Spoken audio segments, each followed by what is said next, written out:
हक्कभंग आणि हरकतीचा मुद्दा ही अनुमती मांडण्यावर देण्याची प्रथा परंपरा अनेक वर्षापासून आहे। मी एक हक्कभंग दिला अध्यक्ष महाराज, माझ्या दृष्टीने, राज्याच्या दृष्टीने, राष्ट्रभक्त देशभक्ताच्या दृष्टीने महत्त्वाचा आहे अध्यक्ष महाराज। अध्यक्ष महाराज, 5 मार्च 2026 रोजी महाराष्ट्राच्या विधानसभेत स्वातंत्र्यवीर विनायक दामोदर सावरकर यांना मरणोत्तर भारतरत्न या सर्वोच्च नागरी सन्मानाने गौरविण्याबाबत माझा अशासकीय ठराव मी मांडला होता आणि तेव्हा मंत्री महोदयांनी उत्तरात सांगितलं की या संदर्भामध्ये केंद्र सरकारकडे विधानसभेचा ठराव करून पाठवला जाईल। मी केंद्रात जाऊन भेटूनही आलो।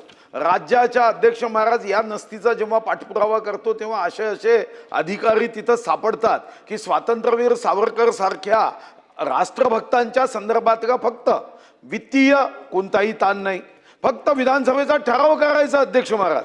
अध्यक्ष महाराज, 5 मार्च 2026 रोजी महाराष्ट्राच्या विधानसभेत स्वातंत्र्यवीर विनायक दामोदर सावरकर यांना मरणोत्तर भारतरत्न या सर्वोच्च नागरी सन्मानाने गौरविण्याबाबत माझा अशासकीय ठराव मी मांडला होता आणि तेव्हा मंत्री महोदयांनी उत्तरात सांगितलं की या संदर्भामध्ये केंद्र सरकारकडे विधानसभेचा ठराव करून पाठवला जाईल। मी केंद्रात जाऊन भेटूनही आलो। राज्याच्या अध्यक्ष महाराज, या नस्तीचा जेव्हा पाठपुरावा करतो तेव्हा असे अधिकारी तिथं सापडतात की स्वातंत्र्यवीर सावरकर सारख्या राष्ट्रभक्तांच्या संदर्भातला फक्त वित्तीय कोणताही ताण नाही, फक्त विधानसभेचा ठराव करायचा अध्यक्ष महाराज। यामध्ये कोणतेही पैसे मागितले नाही आहे अध्यक्ष महाराज, यामध्ये भावनेचा आदर करायचा आहे। महाराष्ट्राच्या जनतेच्या हृदयामध्ये जी जाज्वल्य राष्ट्रभक्तीची ज्योत प्रज्वलित केली, त्या राष्ट्रभक्त देशभक्त स्वातंत्र्यवीर सावरकरांचा भारतरत्नाचा प्रस्ताव आपल्याला पाठवायचा आहे। 2019च्या भारतीय जनता पार्टीच्या जाहीरनाम्यात सुद्धा महात्मा ज्योतिराव फुले, क्रांतिज्योती सावित्रीबाई फुले आणि स्वातंत्र्यवीर सावरकरांचा ठराव विधानसभा कार्यालयाचं सांगितलं आणि म्हणून अध्यक्ष महाराज मी अशासकीय ठराव मांडला। तर जाहीरनाम्यामध्ये दिल्यावर 5 मार्च ते आज 23 जून आमचे नस्ती जर पुढे जात नसेल तर अध्यक्ष महाराज हा हक्कभंग माझा स्वीकारावा। खरं तर मी मंत्री महोदयांना विनंती केली, आपले नियम असे आहे की आपण मंत्री महोदयांवर हक्कभंग टाकतो, हाही बदल केला पाहिजे। मंत्री महोदयांची इच्छा असते, अधिकारी अध्यक्ष महाराज त्या नस्तीवर असे बसतात की एखादी कोंबडी बसली म्हणून अंड्यातून पिल्लं निघावं तसून त्या 10 नसत्या त्याच्यातून तयार होईल। अध्यक्ष महाराज, माझी विनंती आहे हक्कभंग स्वीकारावा।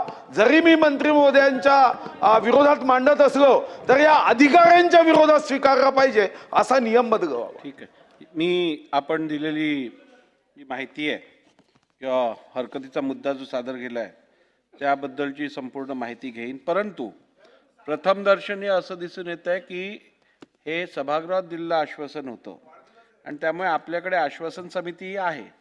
तर मला वाटतं हे उचित राहील की आपण आश्वासन समितीकडे पहिली या संदर्भातली याचिका करू आणि त्यानंतर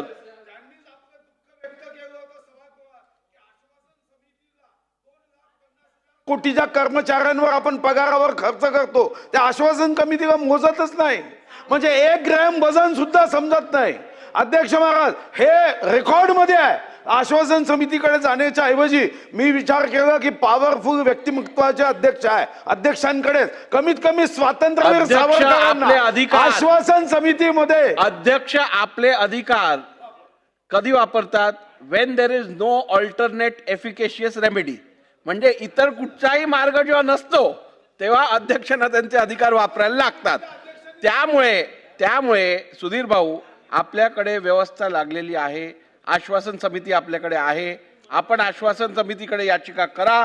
त्यावरती जर समाधानकारक आपल्याला कारवाई प्राप्त झाली नाही तर हक्कभंगा संदर्भातला मी निर्णय घेईन।